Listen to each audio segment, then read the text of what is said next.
Have you ever locked eyes with someone from your past, only to discover the future staring right back at you? Before we dive in, let us know in the comments, where are you watching from? Now, let's begin. The Crystal Haven Hotel's ballroom shimmered under a canopy of chandelier light, an elegant stage for Elmridge's high society to parade their wealth beneath the guise of generosity. Julian Whitmore, CEO of a global tech empire, adjusted the cuff of his tailored suit, offering a rehearsed nod to another donor's dull anecdote. At 43, Julian had perfected the art of appearing present, even when his mind was consumed with far weightier concerns. Too bad Amelia couldn't make it, mused Gregory Langford, chairman of Julian's board. She had a sudden migraine, Julian replied smoothly, grateful for the excuse he'd planted. Lately, Amelia's jealous questions after every event had left him mentally drained. A waiter approached with champagne. Julian reached for a glass, his eyes scanning the ballroom. That's when he saw her. Isla. His hand froze mid-air. It had been over 3 years since their divorce, but he'd recognize that face in any crowd. She stood apart in a midnight blue dress, her auburn hair flowing in soft waves, a simple elegance amidst a sea of overstyled perfection. But it wasn't Isla who made Julie Finn, Noahan's chest tighten. It was the 4 boys beside her. 4 identical faces. 4 pairs of stormy gray eyes, his eyes. And each one bore the Whitmore family's unmistakable, dimpled chin. "Julian, are you okay?" Gregory's voice sounded far away, muffled by the sudden roaring in Julian's ears. He didn't respond. The waiter had moved on, forgotten. All he could do was stare. The boys looked around 5 years old. The timing lined up far too precisely. "Excuse me?"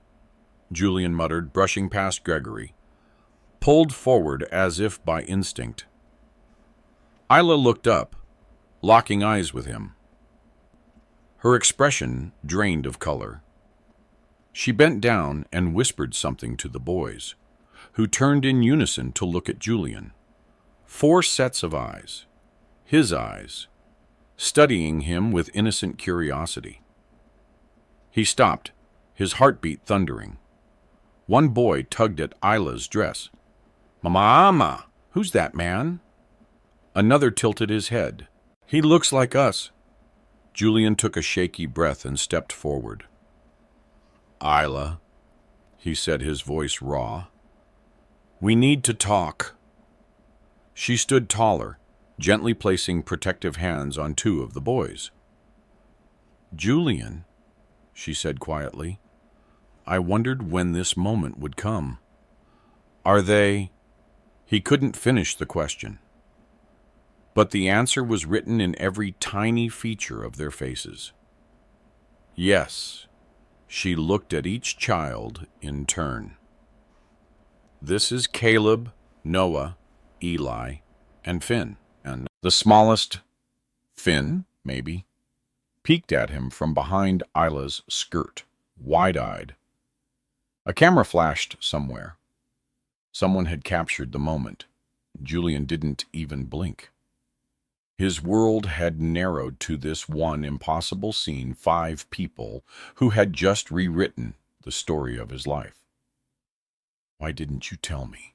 he whispered, voice trembling, caught between disbelief, fury, and a tidal wave of something deeper. Julian couldn't take his eyes off them. He needed to know them, these children. His children. But before he could ask another question, a stir near the ballroom entrance pulled at the edge of his attention. Amelia had arrived. Her sharp gaze swept the crowd like a searchlight. His past and present were about to collide, and nothing would ever be the same again. Without a word, Julian gently guided Isla and the boys into a quiet alcove just off the main ballroom. His mind whirled in chaos.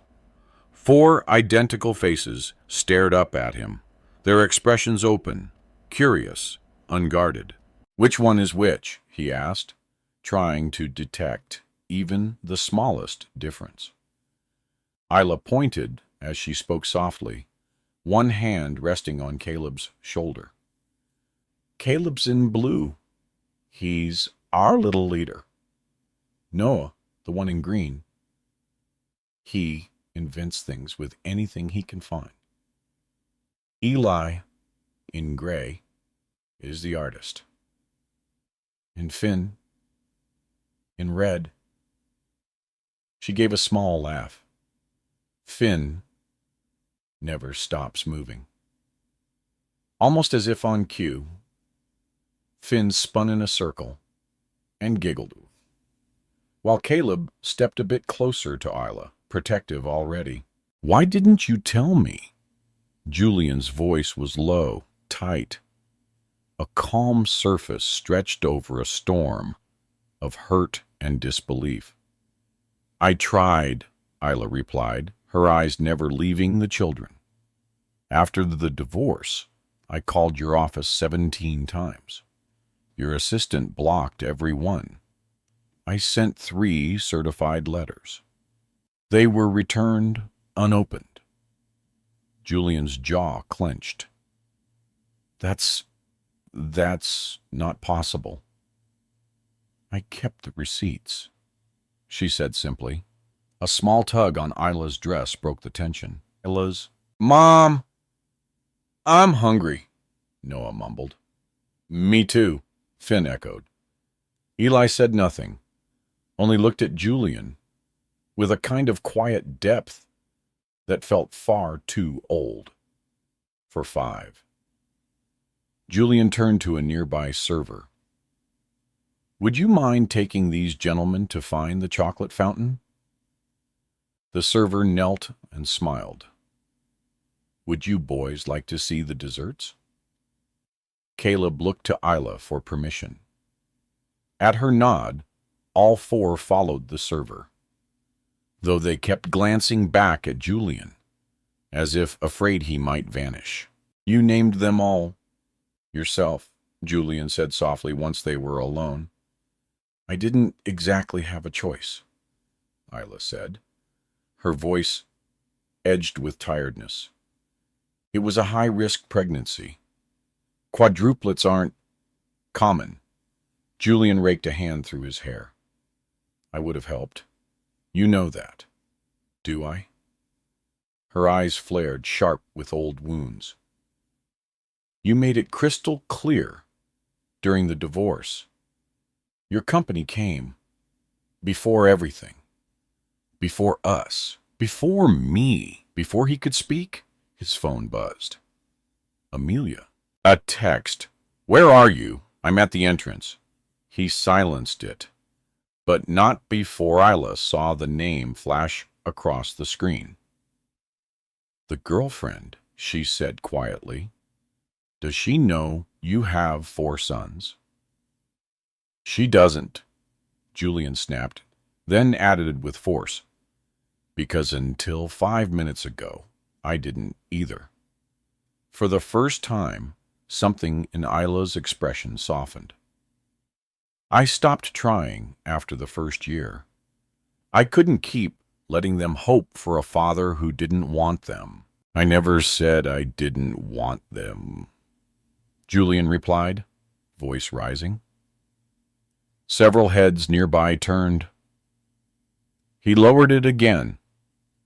"How could I want something I didn't even know existed?" Before either could say more, joyful shouting pulled their attention. The boys had returned, faces smeared with chocolate, excitement radiating from them like sunlight. They pointed in awe at the enormous ice sculpture at the center of the ballroom. And then Amelia's voice rang out. "There you are, darling." Julian turned just as she approached. She was stunning in crimson, but her smile didn't reach her eyes. As she took in Isla, her gaze unnarrowed, calculating. Julian's stomach dropped when he noticed a man nearby discreetly taking photos with his phone. Everything was unraveling. "Julian?" Amelia's hand slipped around his arm, fingers tightening as her eyes darted from Isla to the children. Noah. Noah stepped forward, leading his brothers back to Ela. 4 chocolate-streaked faces turned upward in unison to stare at Amelia. "Who's she, Mom?" Noah asked, voice curious, innocent. Vanessa's nails dug into Julian's arm as realization settled in her perfectly composed face. It dawned on her face slowly, horrifyingly. "What have you done?" Amelia whispered, her voice trembling beneath its polished surface. Julian stood frozen between 2 worlds, the manicured perfection of Amelia and the messy, chocolate-smeared reality of his 4 sons. They looked up at him, 4 versions of the same face, wearing expressions that ranged from curiosity to confusion to something close to distrust. Amelia's voice sliced through the silence, sugar-coated and sharp. "Who are these children?" Before Julian could respond, Caleb stepped forward with innocent confidence. "I'm Caleb Whitmore. These are my brothers." Amelia's smile vanished as if someone had flipped a switch. "Whitmore?" she echoed, her eyes narrowing.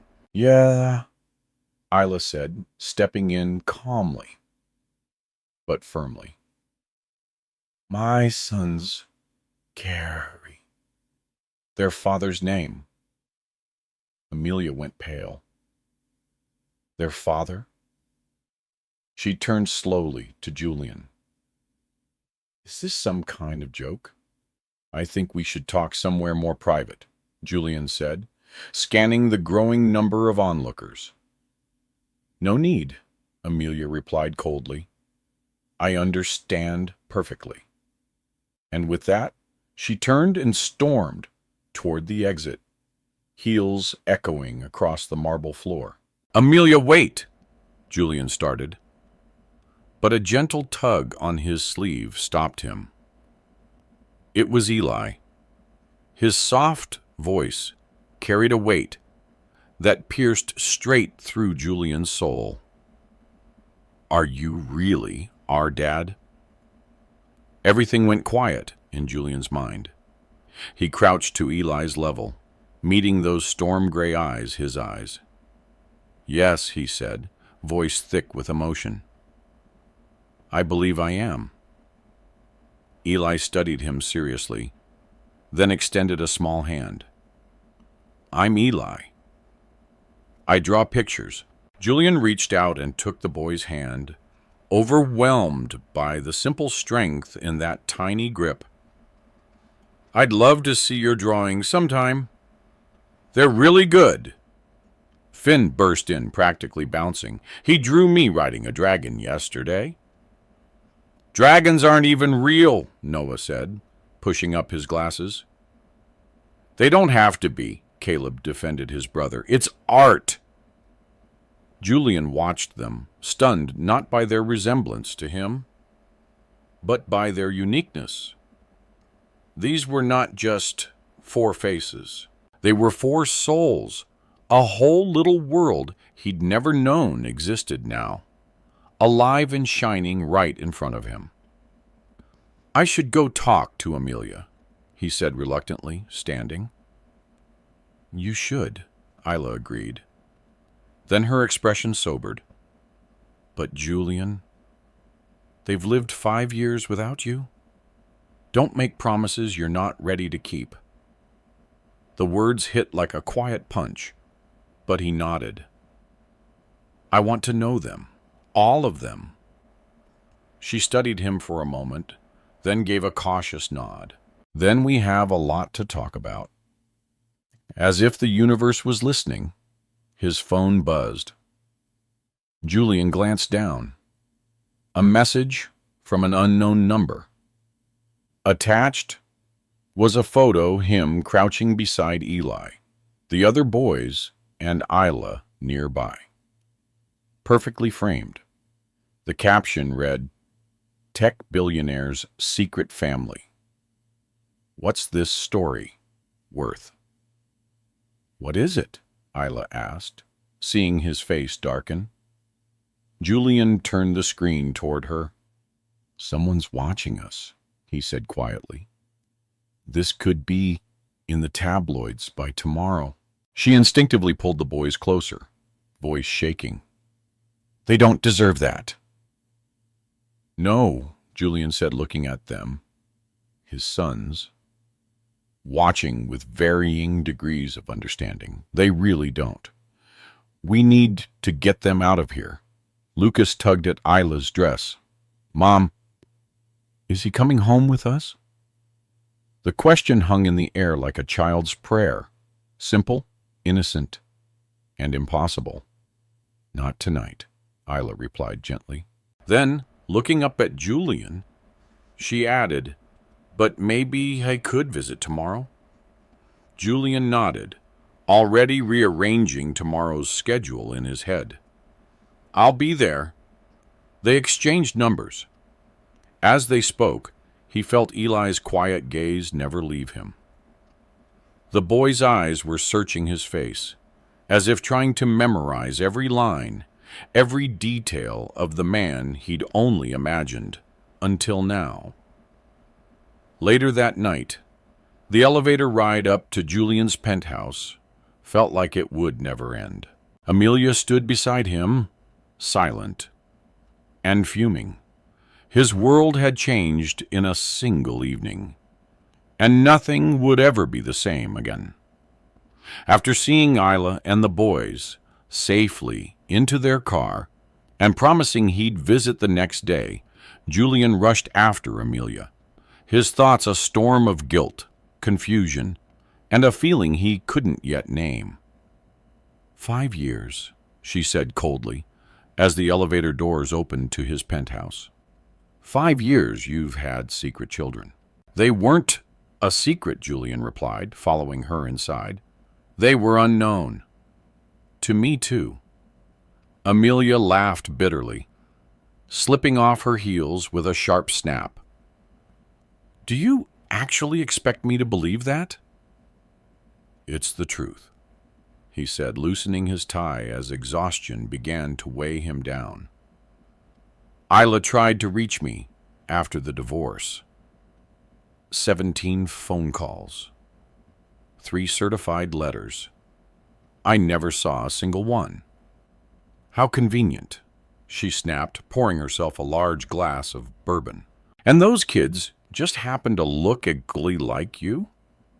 Julian's patience wore thin. They're mine.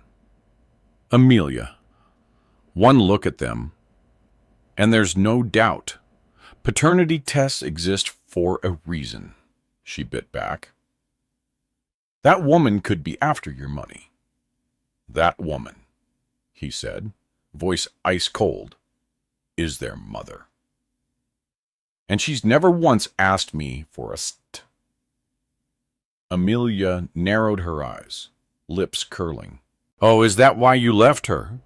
Julian turned away, staring out at the Manhattan skyline, the city buzzing beneath him, like a world he no longer recognized.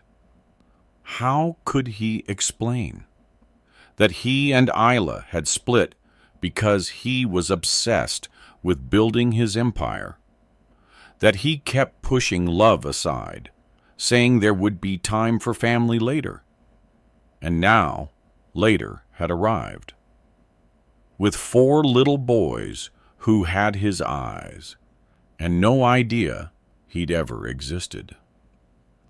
"Our divorce isn't what matters anymore," he said at last. "What matters is that I have 4 sons who need me." "Need you?" Amelia scoffed, slamming her glass down hard enough that bourbon splashed across the marble. "They've survived just fine without you. What they need is your money." "Stop!" Julian's voice cut through the room like steel. "I won't listen to this." "Then what's your plan?" she shot back. "Play daddy on weekends. Bring them here to wreck everything." The image struck him immediately. 4 boys in this cold, spotless penthouse, touching Amelia's fragile sculptures, running across her pristine floors. It felt absurd. "I don't know yet," he admitted, "but I'm going to be part of their lives." "And what about us?" Amelia stepped closer. "What about everything we've built?" It hit him with startling clarity in the hours since meeting those boys. He hadn't once thought about how any of this affected Amelia or their future. "I need time to figure this out." "Figure what out?" Her voice climbed. Either I'm your priority or they are." "They're my children," Julian said quietly but firmly. Amelia stared at him, her mascara beginning to smudge beneath one eye. "So that's it? 3 years together and I mean nothing? I didn't say that." "You didn't have to." She grabbed her purse, fury and heartbreak flashing across her face. "Call me when you've come to your senses." And then she was gone, the door slamming shut behind her. Julian stood in silence. For a moment, the penthouse felt cavernous, too quiet for a man who had just discovered he was the father of 4 children. He sat on the sofa and pulled out his phone. On the screen was the photo he'd taken earlier, 4 smiling faces, each one echoing his own in different, beautiful ways. His sons. The word still felt unfamiliar, but it also felt right. Then his phone buzzed again. A new message from an unknown number. "More photos available. Shall we discuss term before I contact the media?" Julian's jaw clenched. Someone was trying to sell his family's private moment to the world. Blackmail. They had no idea who they were dealing with. No one threatened his children.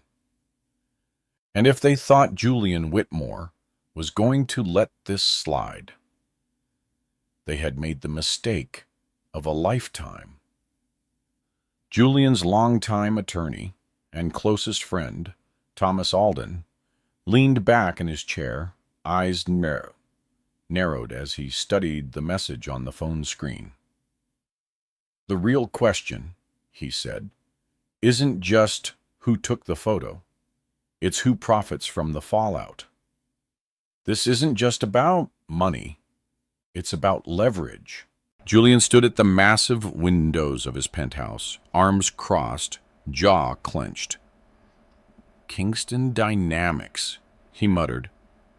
Thomas looked up sharply. "The defense tech firm.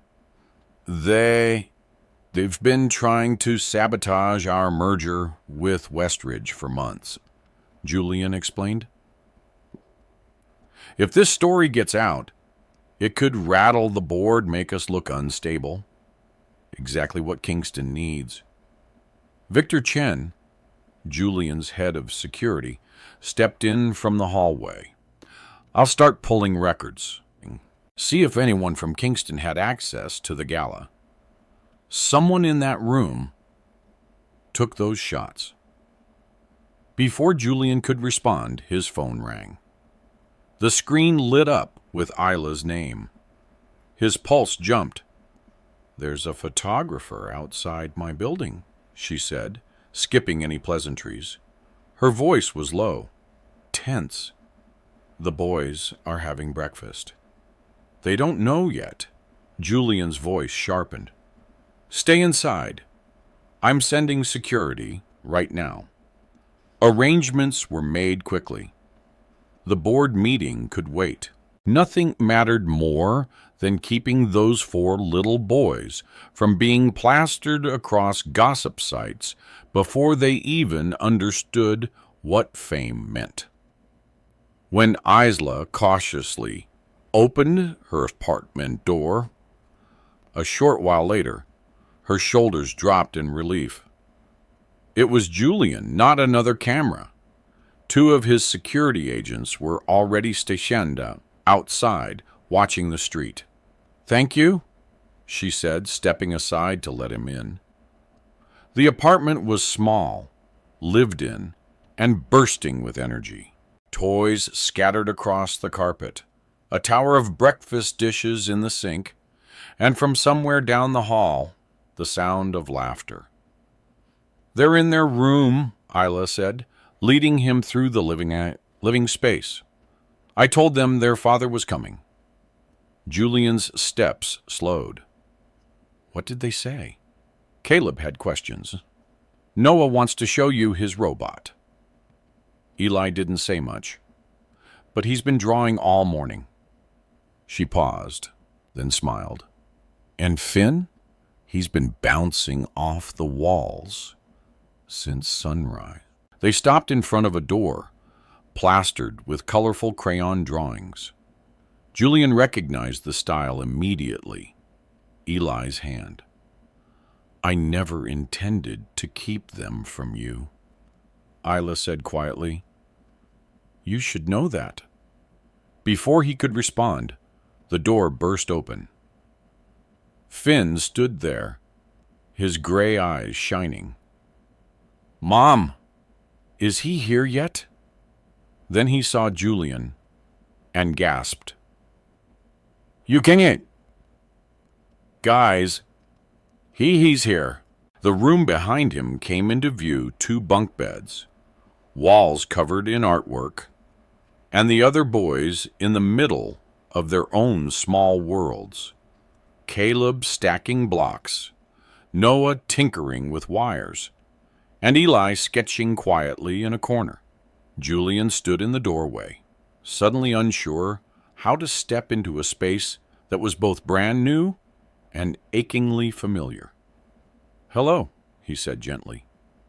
Caleb was the first to approach, serious and thoughtful.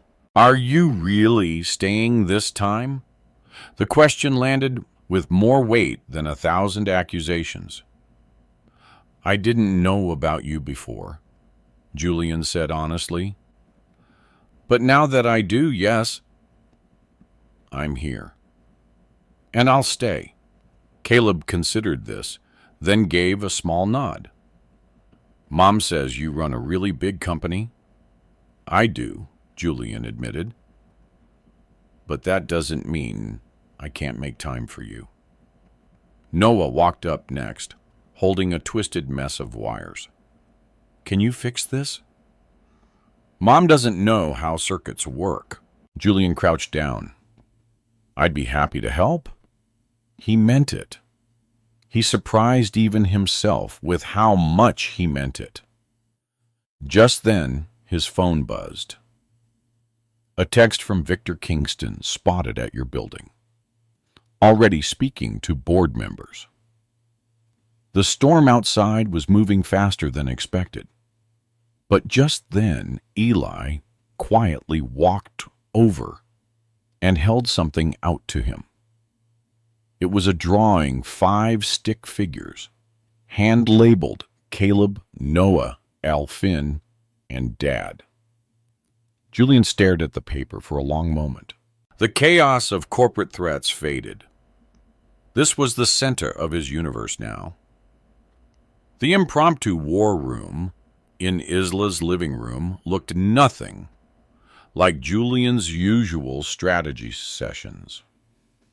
His assistant, Margaret, sat cross-legged on the sofa, typing furiously on her tablet.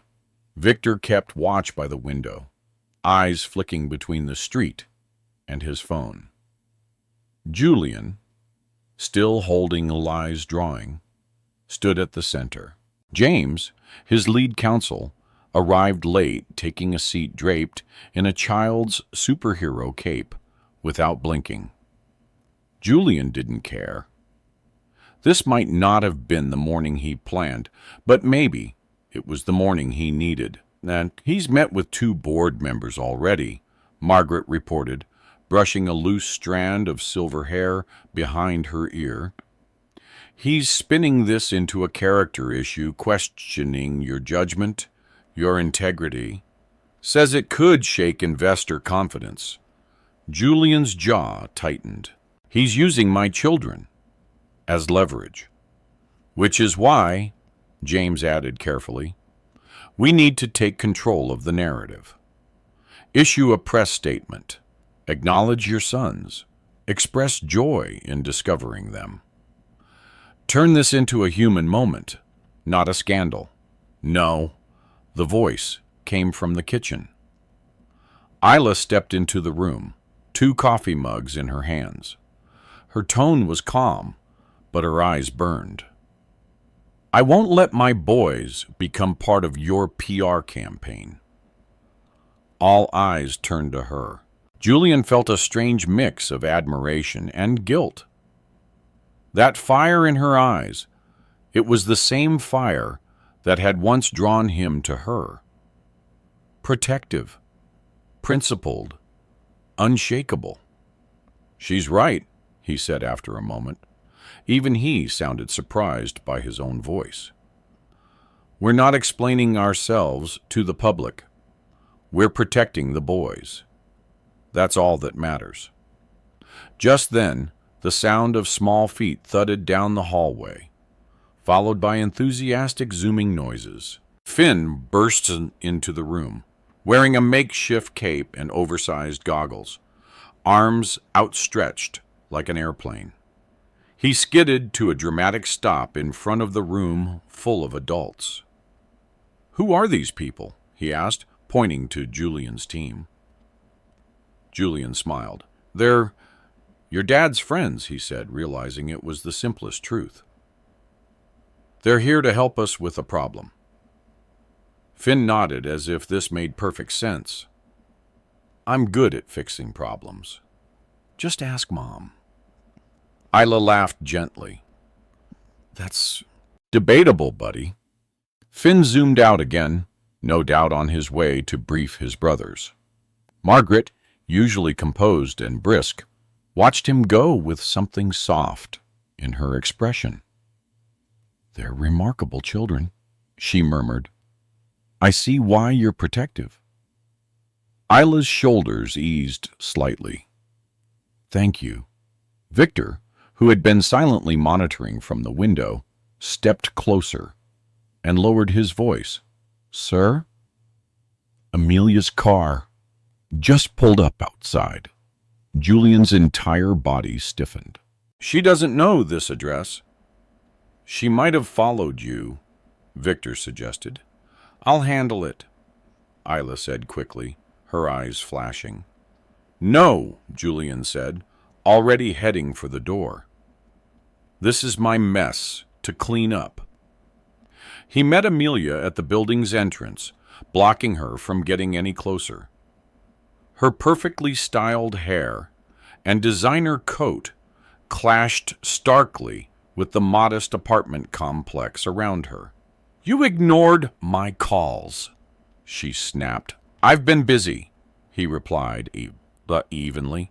With your new family, she hissed. Julian, think. 4 kids. With a woman you divorced. This will ruin everything we've built. Julian didn't raise his voice. What I'm doing is protecting my children from being tabloid headlines. "And what about us?" she shot back. "What about our future? Our plans?" "Your plans," Julian corrected quietly. "I'm starting to see the difference." Her eyes narrowed. "You're really choosing them over me?" Julian didn't hesitate. "They're not strangers, Amelia. They're my sons, and they deserve to know their father." Her jaw tightened. "This isn't over."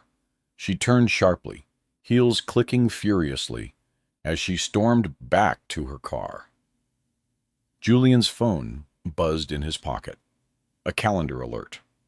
Noah's science presentation. 1 Sauduripum. He'd added it yesterday, after Noah mentioned it in passing, just a small school project about the planets. But it had clearly mattered to the boy.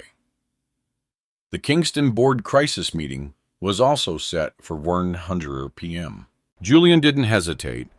He opened his phone and messaged Margaret reschedule board, attending son's presentation.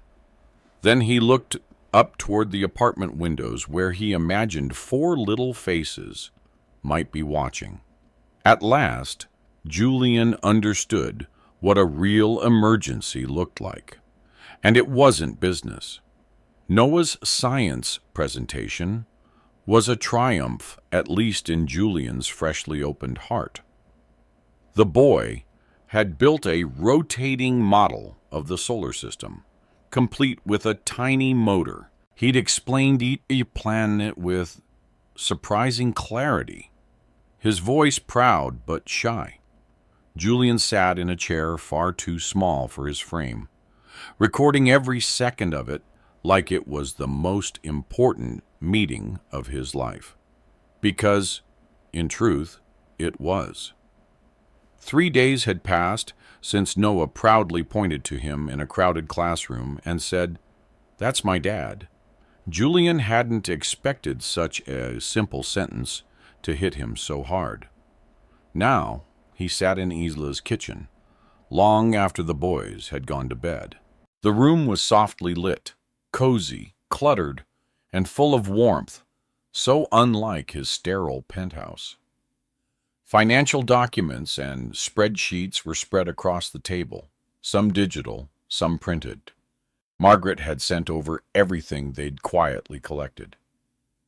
"This doesn't add up," Isla murmured, scrolling through data on her laptop. Before the divorce, she'd worked in financial analysis. Tonight, those old instincts had returned as she helped Julian dig through his own corporate finances. "These recurring transfers," she said, tapping the screen, "they're disguised as vendor payments. But none of these match your actual vendors." Julian leaned in, close enough that their shoulders nearly touched. "How did you spot that?" he asked, both impressed and startled. "The pattern," she said, tracing her finger along the rows of transactions. "Every third Tuesday, exactly 3% of whatever your European division earned that week. Small enough to slip by. But over time, it's a fortune." A wave of betrayal washed over Julian. "Amelia's been a co-signer on my accounts for 2 years, he said, voice tightening.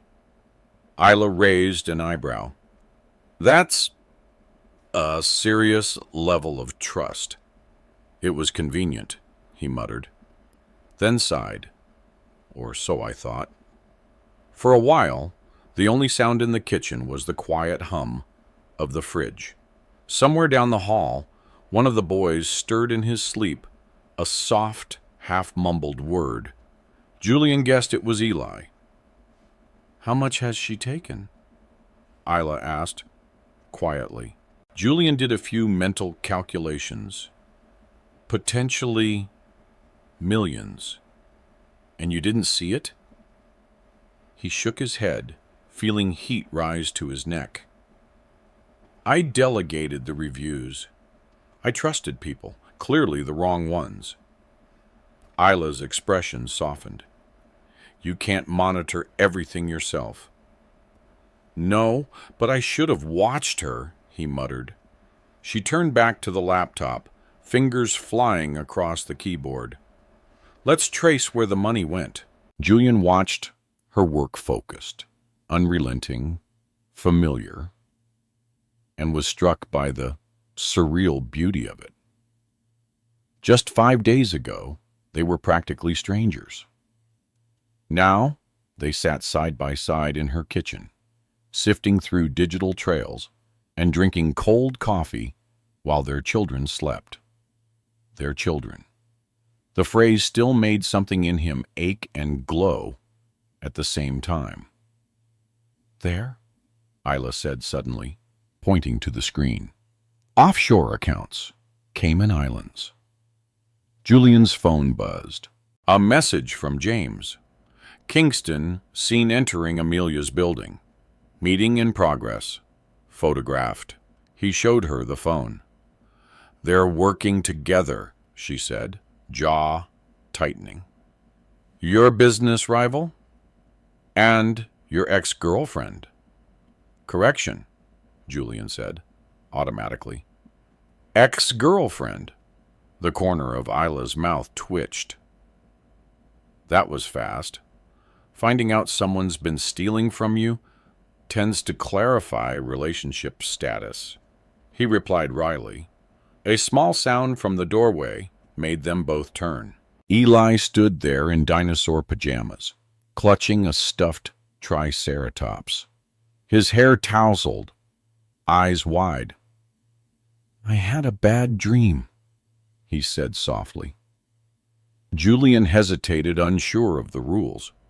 But Isla gave a quiet nod, a gesture of trust. Why don't you take him back to bed? She said. Julian rose and approached gently. Want to tell me about your dream? Eli reached up and took his hand, small, warm, and trusting. There were shadows, he whispered. They were chasing me. Julian led him down the hallway. Shadows can't hurt you, he said. They're just places where the light hasn't reached yet. Eli thought about that as Julian tucked the blanket around him. Will you stay until I fall asleep? The question hit Julian like a wave, so innocent, yet so filled with quiet longing. Of course I will. He sat beside the bed, listening to the soft rhythm of Eli's breathing as it slowed.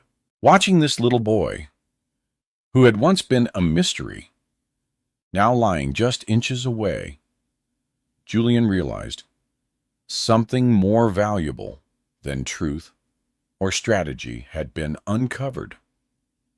Tonight, he had found his purpose. Julian caught his reflection in the mirrored wall of the elevator as it climbed toward the top floor of Whitmore Tower. For the first time in years, he hadn't slept in his penthouse. He'd spent the night on Isla's couch after staying up until 2 a.m., poring through financial records, tracing every stolen cent. And that morning, he'd woken to the joyous chaos of 4 boys jumping on him, giggling, squealing, calling him Dad. The memory of their laughter still lingered like music in his chest. When the elevator doors opened, the sterile quiet of the executive floor met him. But it didn't faze him the way it used to. Margaret was waiting. She's in your office, she said in a hushed voice. And she brought her lawyer. Julian's jaw tightened. Perfect timing. He'd spent the morning with James filing paperwork to freeze the suspicious accounts and document every unauthorized transaction. The trap was set. Inside his office, Amelia rose from a sleek leather chair, impeccable, as always, in a tailored designer suit. Her expression was polished, her smile be rehearsed. Julian, darling, this silent treatment is beneath you. Beside her stood Peterson, a corporate lawyer with a reputation for cutting throats behind charming smiles. Julian didn't blink.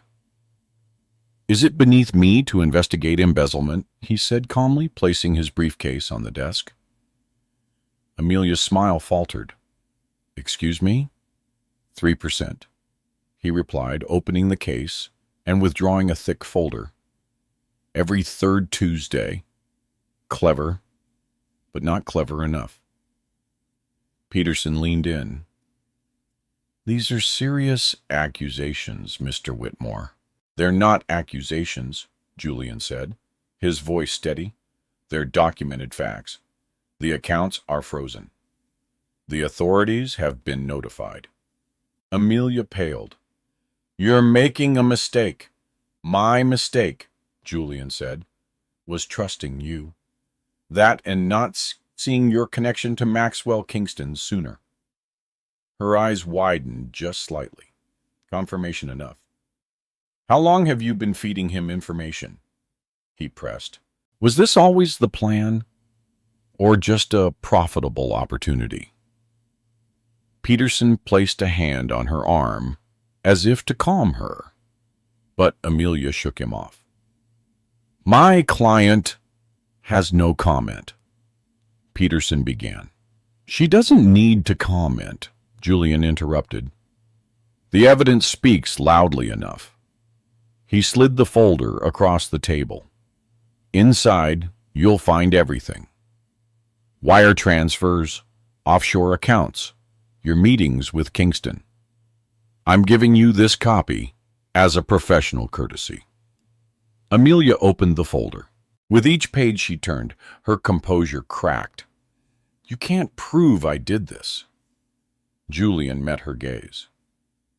"The digital trail leads straight to your devices, your passwords, your approvals. It's all there." Her mask shattered completely. "And what about your secret family? Julian, you think your board won't care about that scandal?" "My children," he said, voice turning steel, "are not a scandal. And if you try to use them as leverage, I'll ensure you face the full weight of the law." Peterson whispered something urgent into her ear. She pulled away. "You're really choosing them over everything we built?"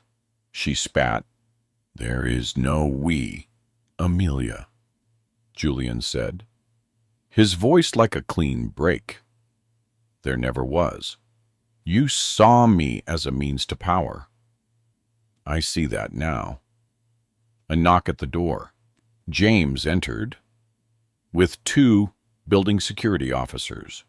"Miss Hart, your access to the building has been revoked. These gentlemen will escort you out." Peterson gathered his files, lips tight. "This isn't over, Mr. Whitmore." "Actually," Julian said quietly, "it is. The authorities have enough to prosecute. But I'm willing to let this end quietly if you and Kingston immediately back off." They didn't reply, just walked out in silence. The door clicked shut. Julian exhaled, finally alone. For the first time in days, the air felt clear again. Then his phone buzzed. A text from Isla. "Lucas wants to know if you're coming for dinner. He's specifically requesting pizza." Julian smiled.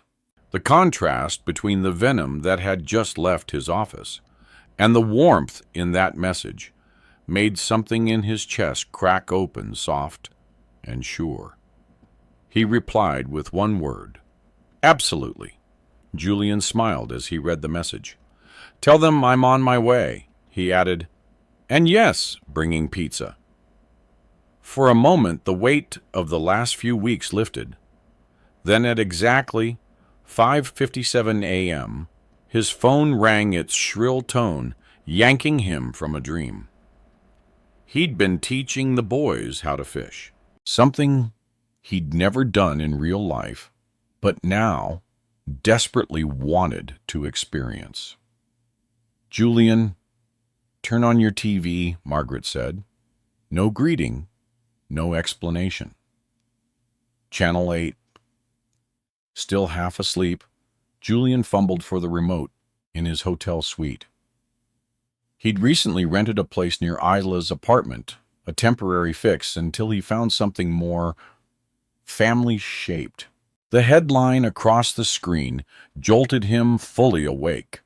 Tech billionaires' secret quadruplets revealed. The anchor's voice followed. Julian Whitmore, CEO of Whitmore Dynamics, has reportedly discovered he is the father of identical quadruplets. Sources say the children were kept from him for years. His phone buzzed again. It was Isla. "There are reporters outside," she said, her voice tight. "The boys are scared. Someone just knocked hard." Julian was already getting dressed. "Don't answer. I'm on my way." By the time his driver pushed through morning traffic, a small media frenzy had gathered outside Isla's modest building. Cameras whipped around as the car pulled in. "Sir, perhaps we should wait," his driver began. "No," Julian said, voice steady. "My family needs me." The word family no longer felt foreign. It felt right. It felt earned. He stepped out into the chaos. "Mr. Whitmore, did you know about the children? Is this why your engagement ended? Will you seek custody?" Security formed a wall around him as he made his way to the door. Inside, Isla opened it with visible relief. The boys were huddled on the couch in their pajamas, eyes wide as they watched the news coverage. Noah quickly grabbed the remote and switched off the TV as Julian entered. Julian knelt down in front of them, speaking gently. "Hey," he said. "I know this is scary, but I promise it's going to be okay." Eli, always the quiet observer, asked, "Why are those people saying mean things about Mom?" Julian felt something twist in his chest. "Because sometimes," he said softly, "adults care more about attention than kindness. But we know the truth, and that's what matters." Lucas bounced nervously in his seat. A lady knocked really loud. "She scared me." Julian placed a hand over his. "No one's going to scare you again. Not if I can help it." Just then, his phone rang again. James. "The board's calling an emergency session," his voice warned. "They're worried about the optics." Julian turned back to Isla, offering a quiet reassurance. "I'll handle this." Before he left, he crouched by the sofa again, looking at the boys. "I have to go to work for a bit," he explained. "But I'll come back soon, and we'll figure this out together." Finn pushed his glasses up and asked, softly, "Are you in trouble? Because of us?" The question landed like a stone in Julian's heart. He reached out and took the boy's hand. "No," he said, voice fierce and tender. "Never. Don't ever think that. You four, you're the best thing that's ever happened to me." Later, as Julian walked into the boardroom, the atmosphere was sharp and silent. 12 Bindus turned to him, some concerned, some wary. He didn't wait for them to speak. "Yes," he said, steady and clear. "I recently discovered I have 4 sons. No, I didn't know about them until last week. And yes, I plan to be in their lives from this moment forward. Harold Langford, the chairman, cleared his throat. Julian, while your personal life is your own, the company's image relies on a CEO who takes responsibility. I agree, Julian said, not missing a beat. And I am taking responsibility. He looked around the room, eyes steady. I'm not hiding my children. I'm standing beside them. I'm proud of them, Julian said, his voice calm, unwavering. Still, one board member noted, the stock has already dropped 3 points this morning.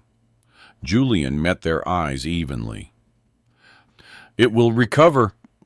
When investors see that nothing about this changes my ability to lead. In fact, he paused, then continued with a quiet certainty.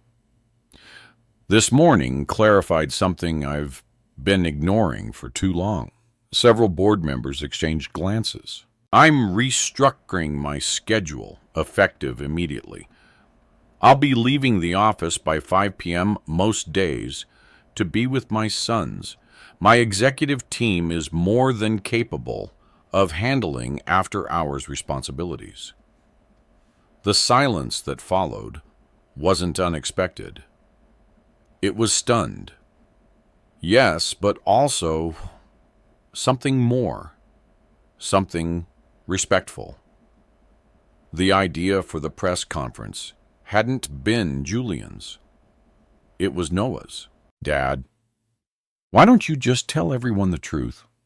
The 5-year-old had said over breakfast. 3 days after the media storm hit. That's what my teacher says to do when people say things that aren't true. Julian had nearly choked on his coffee, equal parts surprise at the suggestion and the sweet shock of hearing Dad used so casually. Like it had always belonged to him. Now standing before a wall of flashing cameras in the Whitmore Technologies conference room, it was Noah's wisdom that grounded him. Isla sat in the front row, composed but visibly nervous. The boys were at home, safely tucked under Margaret's watchful eye. Julian adjusted his tie and looked into the cameras. Thank you all for coming, he began. Rather than respond to rumors, I'd like to simply share the truth. The clicking of shutters echoed across the room. A week ago, Julian continued, I discovered that I am the father of identical quadruplet boys. He let that sink in before going on.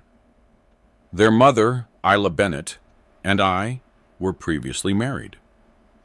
Our divorce was finalized before she learned of the pregnancy. Despite her efforts to contact me, miscommunications kept me from knowing about my sons until recently. He paused again, voice steady, vulnerable. I want to be clear, there was no deception, no scandal, just an unfortunate series of missed connections. Now that I do know about them, I intend to be a present and committed father. A reporter raised her hand. Mr. Whitmore Vanessa Hart claims that Ms. Bennett deliberately hid the children to seek financial gain later. What's your response? Julian's jaw tightened. Those accusations are entirely false. And potentially libelous, he said, each word carefully chosen. Ms. Hart is no longer connected to me personally or professionally. Another voice from the crowd. Will this affect your role as CEO? I remain fully committed to leading Whitmore Technologies, Julian answered. But I'm also committed to being a father. Starting now, I'm adjusting my schedule, delegating responsibilities, and ensuring that I can fulfill both roles with integrity. He paused, then added something that hadn't been part of the script. In fact, this experience has inspired something new. He turned slightly, glancing at Isla before speaking again. Today, I'm announcing the formation of the Whitmore Family Foundation, a non-profit dedicated to supporting single parents and providing educational resources for children. The room stirred reporters leaning forward, pens moving faster. And, Julian continued, Ms. Bennett will serve as the Foundation's director. She brings both first-hand experience and financial expertise to the role. A flash of surprise crossed Isla's face, then something softer. Gratitude. Pride. The question shifted, moving from scandal to purpose. Reporters asked about the Foundation's mission, the company's future, his plans for co-parenting. By the end, the energy in the room had changed. Julian hadn't just told the truth, he had transformed it. Afterward, as the last cameras were packed away, Isla approached him with one eyebrow raised. Director of your foundation? She asked. That's the first I'm hearing of it. A spur-of-the-moment decision, he admitted, smiling. But a good one, I think. You understand numbers and people. She studied him for a beat, then nodded. All right. But I get to pick the name for our first program. Deal.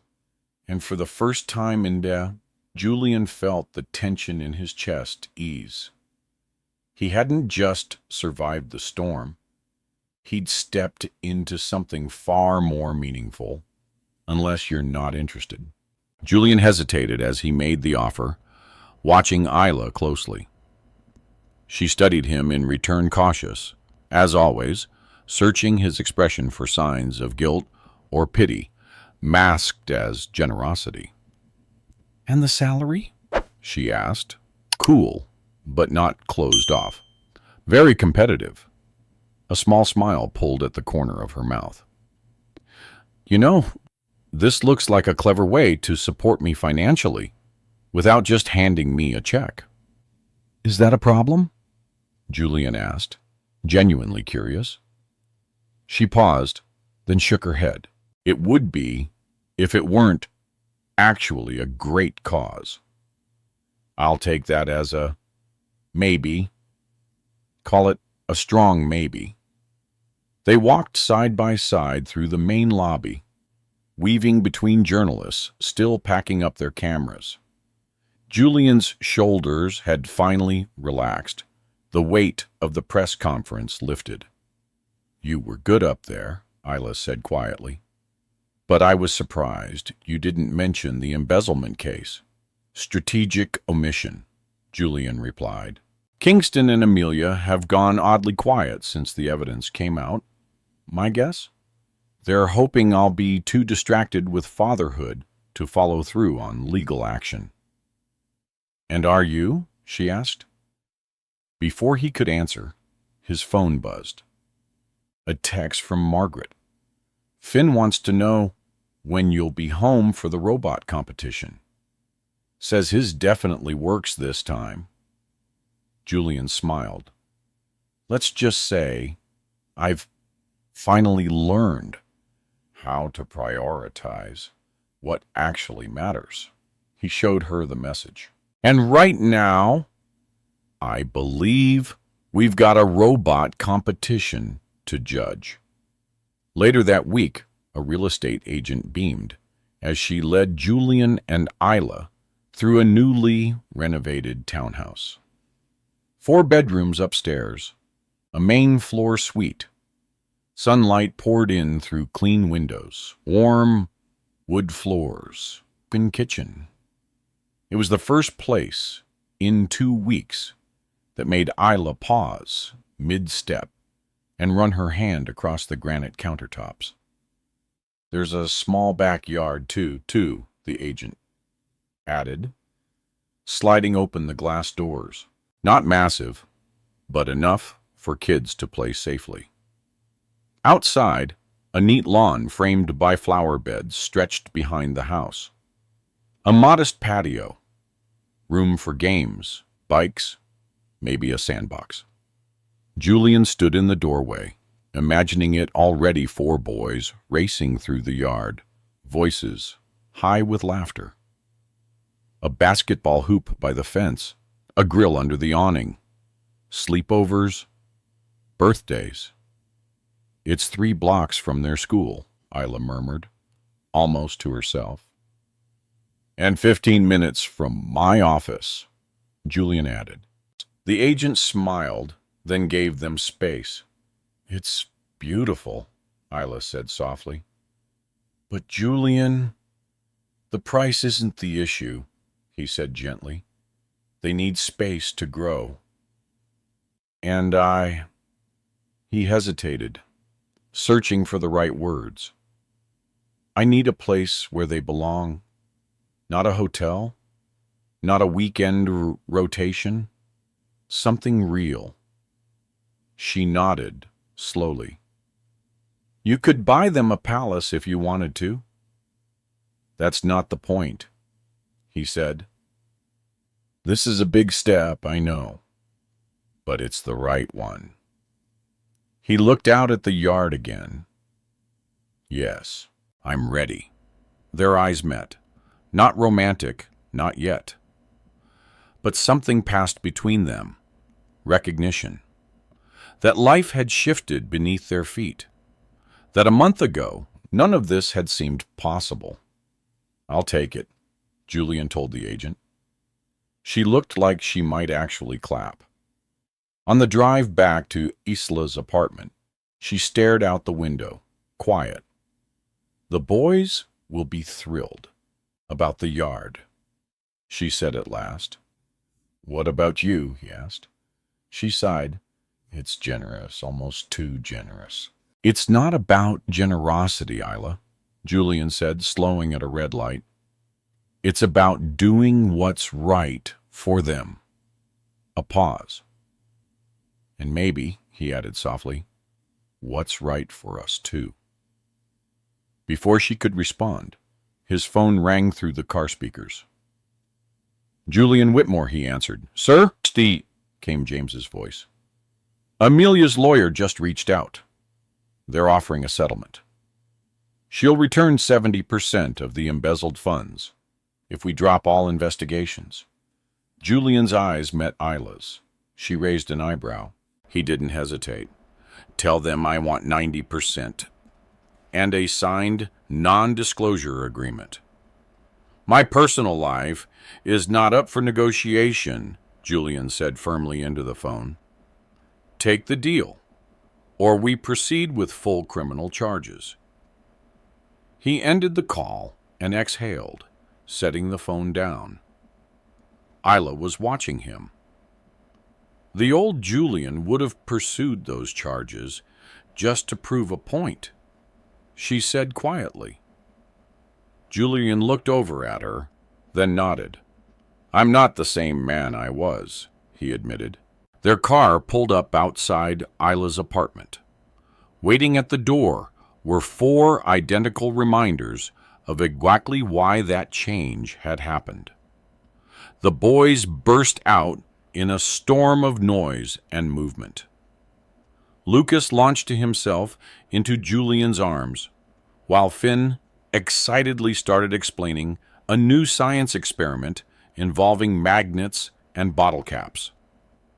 Noah asked if Faye's house had passed inspection, and Eli, true to form, said nothing at all, but instead handed Julian a drawing. It was the house. Their house. All of them were in the picture, standing out front, hand in hand. Julian knelt to eye level. How did you know? He asked, genuinely touched. We found it today. Eli just shrugged, a quiet smile tugging at his lips. I just knew you would. That evening after pizza and a movie, during which all four boys slowly fell asleep in a pile of blankets and limbs across the living room floor, and Julian and Isla moved carefully, lifting one child at a time to bed. Julian carried Eli, who stayed completely limp with sleep in his arms. As he gently laid the boy down and watched Isla tuck the covers around him, a wave of emotion surged through him, so intense it nearly knocked the air from his lungs. I never knew it could be like this, he whispered. Like what? Isla asked. He looked at Eli's peaceful face, and then at the three others asleep across the room. Like everything before this was just the setup, Julian said. And this is the real thing, the only thing that ever mattered. In the quiet glow of the nightlight, surrounded by the soft breathing of four sleeping boys, Julian Whitmore, once a hard-nosed CEO, relentless negotiator, finally understood what success really meant. Dad, Noah's voice rang through the hallway the next morning. Lucas put glue in my science project. I did not, Lucas shouted back. Noah's lying. Boys, Julian said, kneeling between the two, his voice calm but firm. Let's breathe. It had been 2 weeks since they moved into the new house, and it had been filled with joy and chaos and lessons. Lots of lessons. Noah, Julian said, tell me exactly what happened. Noah crossed his arms. I left my solar system model on the table, and now the planets are glued in the wrong spots. Lucas jumped in, face flushed. Neptune was falling off. I was trying to fix it. Julian had to suppress a smile. A month ago, his biggest concerns were billion-dollar negotiations. Now, he was mediating cosmic disputes between 5-year-olds. Lucas, he said gently, you can't touch someone's project without asking, even if you're trying to help. Lucas nodded, eyes downcast. And Noah, Julian added, I understand you're frustrated, but accusing someone without knowing the full story isn't fair, either. Both boys looked chastened. Julian glanced at his watch, almost time for his video call. Can you two work together to fix it? I'll help right after my meeting. They gave reluctant nods. Julian retreated to his home office, passing through the open-plan kitchen on the way. Isla was slicing fruit while Finn, mid-lecture about a robot he was building, waved his hands dramatically. At the counter, Eli sat quietly, drawing. This beautiful chaos still stunned Julian every hour of it. His laptop chimed. He answered automatically. Julian Whitmore. Mr. Whitmore, came a warm, familiar voice. This is Mrs. Wilson Eli's teacher. Thanks for making time. I wanted to talk about something. Julian's posture straightened. Is something wrong? Not wrong, she said, kindly. Eli's doing well. Academically, he's an incredibly talented artist. But he's withdrawn. During recess, he doesn't play with his brothers or the other kids. He sits alone and draws. Julian frowned slightly, picturing his quiet son with his sketch pad under a tree. Has he seemed unhappy? Not unhappy, she said. Just distant. I thought perhaps something at home might be bothering him. Julian looked toward the kitchen, where Eli still sat head down, pencil moving across paper. Peaceful, but alone in his world. "No," Julian said softly. "Nothing's wrong at home." Then he paused. "But maybe I need to spend more time in his world. Children need social connection, just as much as they need to develop their talents." Those words from Mrs. Wilson echoed in Julian's mind long after the call ended. He'd been doing all the visible parts of fatherhood, building a home, showing up for school events, helping with homework. But the emotional terrain of each child, that was proving more intricate, more nuanced, and far more important than he'd realized. That night, after the other boys had drifted off to sleep, Julian found Eli still awake, legs curled up under a blanket, sketching silently under the glow of a nightlight. "Can't sleep?" Julian asked gently, sitting at the edge of the bed. Eli shook his head, his pencil moving in confident strokes across the page. "Mrs. Wilson told me you're the best artist in class," Julian ventured. A small shrug. "I guess. She also said you spend recess alone." The pencil paused. Eli looked up. His gray eyes, mirrors of Julian's, met his father's in the soft light. "The other kids are too loud," he said quietly. "They don't get my pictures." Julian nodded, sensing something deeper was beneath the surface. "Is it hard?" he asked, choosing his words carefully. "Having brothers who are louder than you?" Eli considered this. His face, still soft with childhood, was full of thought. "Sometimes everyone looks at us like we're the same, but I'm different inside." He touched his chest lightly. "Mom understands. She says I'm like you." Julian blinked, caught off guard. "Like me?" Eli nodded. "She said you were quiet, too. You watched everything before you talked." Julian swallowed hard. "She's right. I was the quiet kid. Still am, sometimes." "Did the other kids think you were weird?" The vulnerability in the question hit Julian deep. He met his son's gaze. "Some did," he admitted. "But being quiet, being observant, that's kind of a superpower. You see things other people miss." He reached out, gently taking the sketchbook. Inside was a drawing, a family portrait. Not just the usual smiling stick figures. Each brother's expression was different. Their unique personalities were all there, captured in detail. Despite their identical faces, Eli had seen them, really seen them. "This is extraordinary," Julian whispered. "You see people for who they truly are." Eli's smile was small, but honest. "Can we draw together sometime? Just us?" Julian nodded, his throat suddenly thick. "I'd like that. Very much." As Eli finally closed his eyes and slipped into sleep, Julian sat beside him, still holding the sketchbook. And he realized he wasn't just learning how to be a father. He was rediscovering the parts of himself he'd buried on the way to the top. Back downstairs, Julian's phone buzzed. Again and again.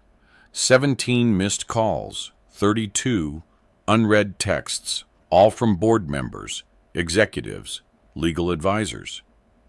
The crisis he'd been bracing for had arrived. "What is it?"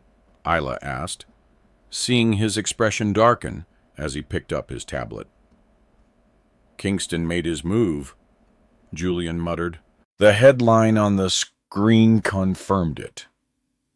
"Whitmore CEO accused of hiding assets through secret family photos of their new home flashed across the article. Accusations, financial speculation, and worst of all, quotes from an anonymous source close to the family, claiming Isla had orchestrated everything for money.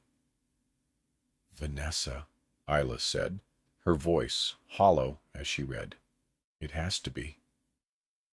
Julian nodded grimly. The timing is calculated, he said. Our quarterly earnings release is tomorrow. The Westridge merger finalizes next week. His phone buzzed again, James. The board's calling an emergency meeting. 7 a.m., Julian relayed. Isla quietly set the tablet down. You should go. They need to hear from you. Julian shook his head slowly. The boys have their school play tomorrow afternoon. I promised I'd be there. This is your company, Isla said softly. They'll understand. Will they? Julian replied, his voice cracking with something raw. Noah's already asked me twice if I'm really coming. What do I tell him? Come on, Julian. Lucas has been practicing his 3 lines for days, Isla said gently. Eli designed the backdrop. Finn built the props. Julian rubbed his temples.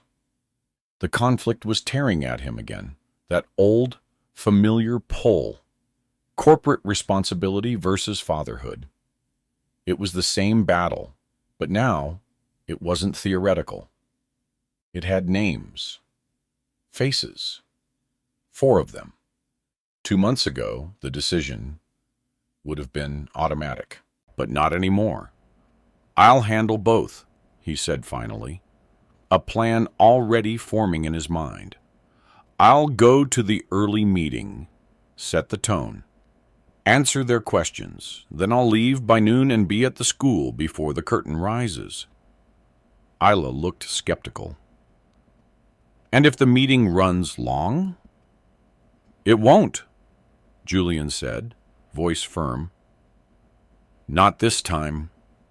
The boardroom felt colder than usual as Julian stepped in at 7:00 a.m. sharp. The air was heavy, tense. Expressions around the table ranged from skeptical to outright hostile. These allegations are concerning, Harold Langford began, without any warm-up. Julian cut in, his tone calm but sharp. The implication that I used my children to hide assets is absurd and easily disproven. Our financial records are transparent. Our filings are clean. This is Kingston trying to destabilize the company before the merger. For 2 hours, Julian moved through their concerns with surgical precision. He presented counter-evidence, walked them through legal clearances, fielded anxious questions with clarity and resolve. By 9:30, the mood in the room had shifted. Some nods, some softened brows. The panic was settling. I believe we've addressed the essential issues, Julian said, glancing at his watch. James will handle any follow-up questions. He began closing his folder. Harold frowned. We still haven't discussed the PR response or the investor call this afternoon. Both are in capable hands, Julian said, standing. My son's school play begins at 1:00. I promised I'd be there. A heavy silence followed. Julian, Harold said carefully, while we appreciate your newfound family commitments, surely, in this crisis, Julian interrupted, my sons need to know I keep my promises.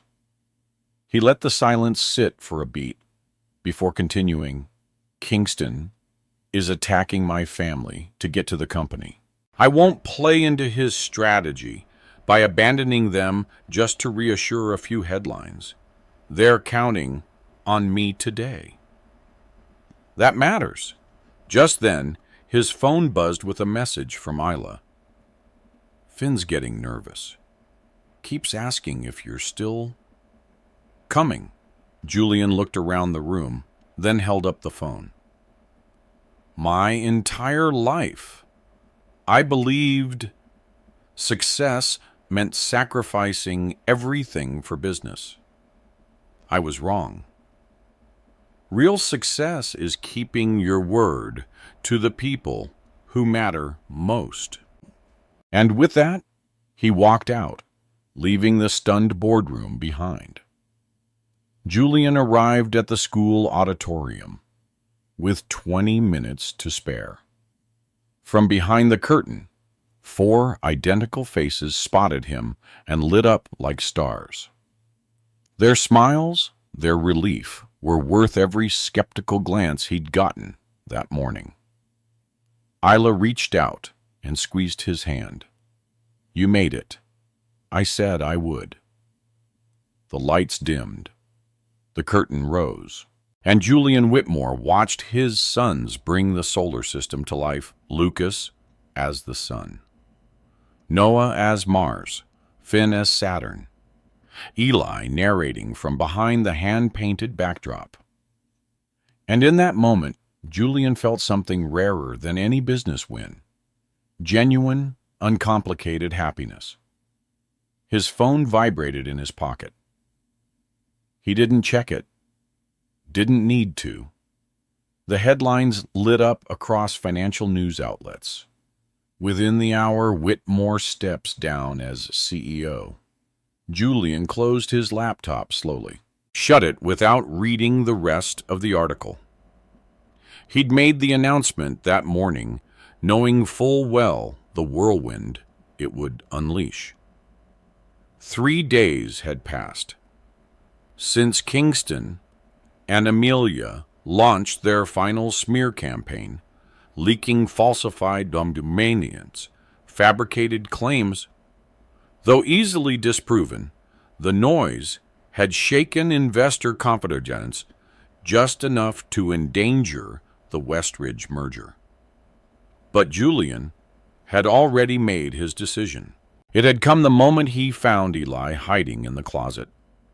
A crumpled newspaper in his hands, his own photo on the front page beneath a cruel headline. Is it my fault? Eli had whispered, barely audible, because you found us. That moment had clarified everything. No boardroom victory, no market triumph, no quarterly earnings report would ever mean more than the look in his son's eyes. No headline, no hostile boardroom, no multi-million-dollar merger was worth his son believing he was a burden. Now, in the stillness of his home office, Julian waited for the arrival of the board members. They had requested an emergency meeting after his announcement shook the corporate world. Isla appeared in the doorway, concern etched across her face. Are you sure about this? Completely, Julian replied, his voice calm. Davidson is more than capable as CEO. I'll stay on as chairman strategic guidance, not daily operations. You built that company from nothing, she said quietly. It's been your life for 15 years. Julian smiled. Not my whole life, he said. Not anymore.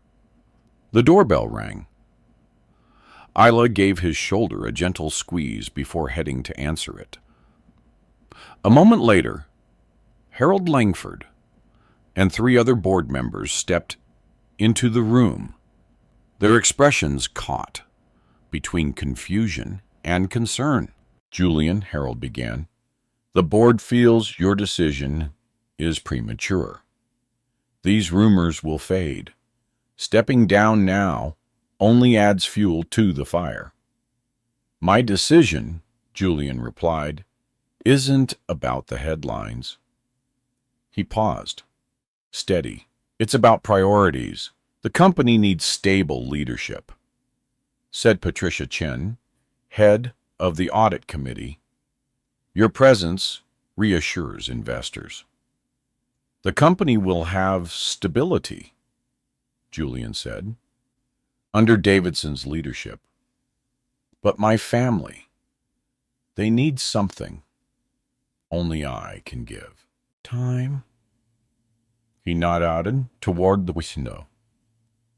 Outside, all four boys were in the backyard, attempting to construct what looked like a spaceship out of cardboard boxes. Isla sat nearby, referee and cheerleader, in equal measure. They've spent 5 years without a father, Julian said softly. I won't let another 5 slip away, because I was stuck in meetings, trying to put out fires someone else can handle. Harold followed his gaze. His posture softened. No one questions your commitment to them, Julian, but surely there's a middle ground. I tried the middle ground, Julian said gently, but firmly. It doesn't work, not when people like Kingston are willing to weaponize your family. He handed Harold a thick folder. Everything we uncovered, Kingston's collusion with Amelia, the forged documents, financial manipulation, attempted blackmail, all of it is here. Our legal team files charges tomorrow. The room went quiet as the board members leafed through the contents. This is substantial, Patricia murmured. And exactly why I'm stepping back, Julian said. Kingston targeted my family because he knew it was my weakness. But if I remove myself from the front line, I protect both the company and the people I love.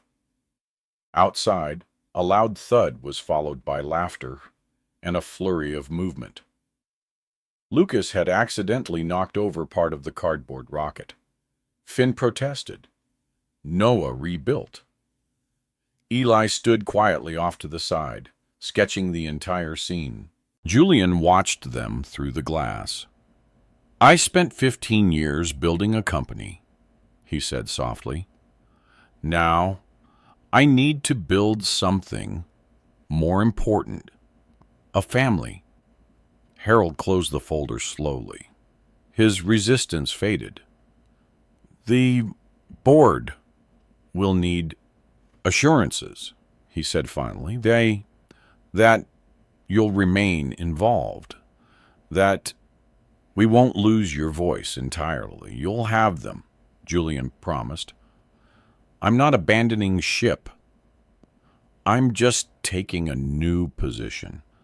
One where I can actually defend it better. They began discussing transition plans, legal coverage, strategic messaging. Julian looked up at the window and caught Isla's eye. She raised a questioning brow. He gave a quiet nod and a smile. For the first time in his career, Julian Whitmore had walked away from power. And somehow he'd never felt more powerful. 6 months later, the beachfront Wendiage, once his solitary escape from work, now echoed with laughter. 4 boys, indistinguishable to strangers, but utterly unique to him, raced down the shoreline, footprints trailing through the wet sand. Their voices rose in delight, carried on the sea breeze. Julian sat on the porch, a coffee mug in one hand and a sketchbook. In the other, Eli's latest gift. The pages were filled with drawings of their life sandcastles, science experiments, Saturday pancakes. And in one sketch, a man in a hammock, surrounded by 4 boys, a soft smile on his face. Julian closed the book and looked out at his sons. He had stepped away from everything he once thought defined him, and in doing so, he had finally discovered who he really was. Julian watched them from the porch, marveling at how much had changed and how quickly. Noah was constructing an elaborate sand fortress, calmly giving instructions like a born leader. Finn, ever the thinker, was studying wave patterns, scribbling observations in his notebook with intense focus. Lucas leapt through the shallow water in theatrical flips, making sound effects and laughing at his own splash landings. And Eli, sweet quiet Eli, sat perched on a rock nearby, sketchbook balanced on his knees, capturing it all in quiet strokes. "They're thriving," Isla said, stepping onto the porch beside him with 2 mugs of coffee. "All of them." Julian accepted the cup, smiling. "Thanks to you.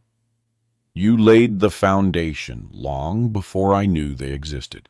She shook her head, a soft smile forming. "They needed their father.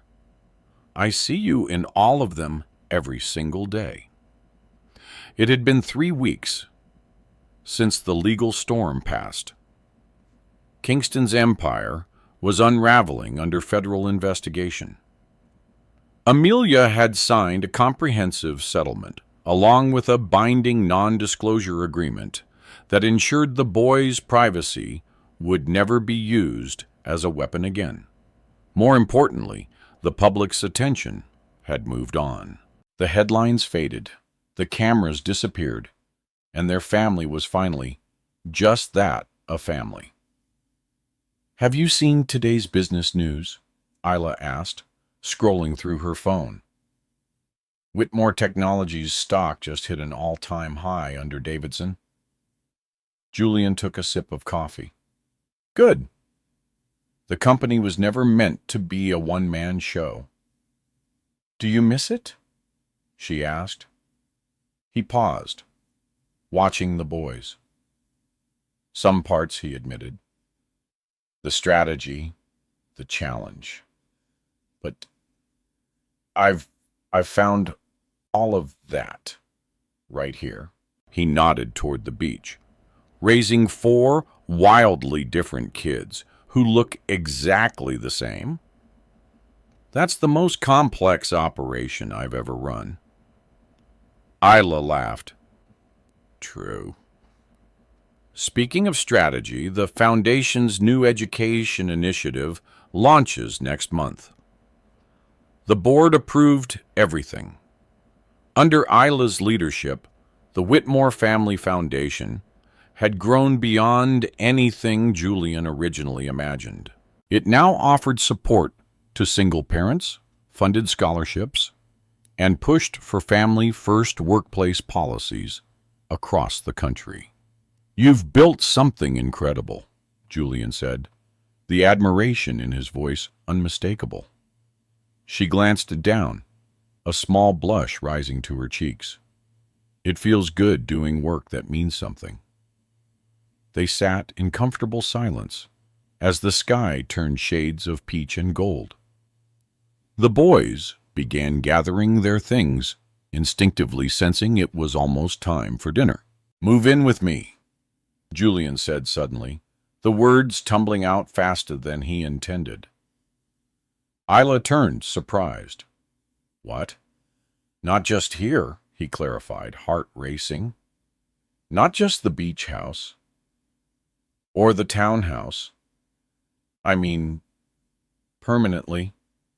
Let's live together. Let's be a real family." She hesitated, eyes searching his face. "Co-parenting is working well," she said softly. "But this—" "I know it's sudden," Julian cut in. "Or maybe it isn't. Maybe it's been building since the moment I saw you again at that gala." He reached for her hand. When we were married before, I was building an empire. I gave you attention when it was convenient. You deserved more. We were both young, she said. I didn't know how to compete with your ambition.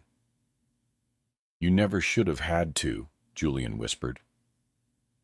I see that now. The boys, they've shown me what matters. Who matters? The boys came bounding up the porch steps, flushed and glowing with sun and joy.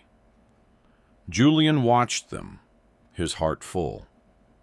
I'm not asking because of them, he said.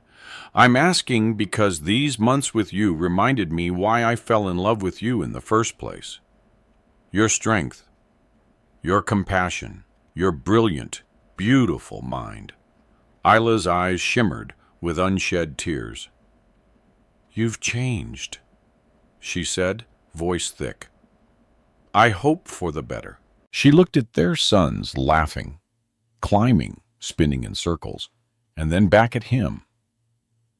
The man before her was no longer the one who had once put ambition before everything. He was transformed, his fire tempered by love, his purpose redefined. Yes, she whispered, squeezing his hand. Let's be a family, a real one. As the boys burst onto the porch, chattering about seashells and sand battles, Julian pulled Isla close.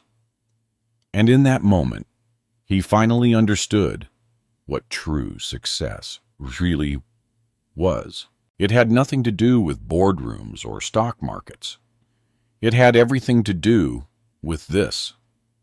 A porch at sunset, laughter in the wind, and the people you love within arm's reach.